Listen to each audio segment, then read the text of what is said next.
Howdy! So we have these base 2 blocks that this set resides in the task at College of the Desert.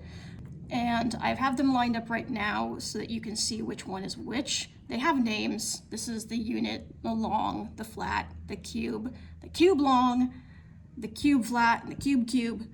There are different names that some people use. Doesn't really matter. You don't have to have those memorized. I'm just letting you know they do have names if you care. But what they represent is this represents the ones place, this represents the twos place, this represents the fours place, this is the eights place, this is the 16ths place, 16s, not 16ths.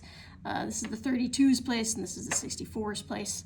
So up here I have the numbers written out in words to emphasize that I don't want them written like, say, 64, because in base 2 there is no digit for 6 and there is no digit for 4.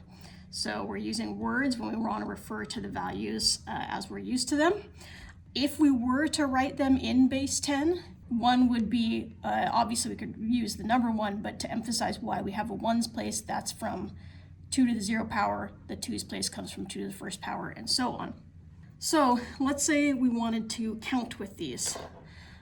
Then, first of all, I'm going to get out the extra copies of some of these so that we have them to use.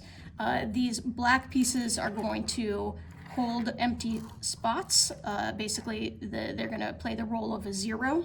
So I'm going to count to 8. I'm not going to count to 64. That would take way too long. So let's go ahead and count to 8. So we'd have 1, and then I just want a 2. So what I'd do is I'd say there is nothing in the ones place, but now there is something in the twos place. So this is 2. Now if I want to count to 3, I bring back the 1 in the ones place, because now we have 1, 2, 3. If I want 4, well then I don't want anything in the ones place, and I don't want anything in the twos place, but I do want something in the fours place. If I want 5, I'm going to add 1 to that. If I want 6, I want 2 added to that. So we have 4, 5, 6. If I want 7, I want 1 added to that. And if I want 8, I'd add 1 to that, but that would mean that I'd need another 2, which would mean I'd need another 4, which would mean I'd need an 8. And then there's that. And that's counting to 8. So obviously we could keep going as far as we want with this.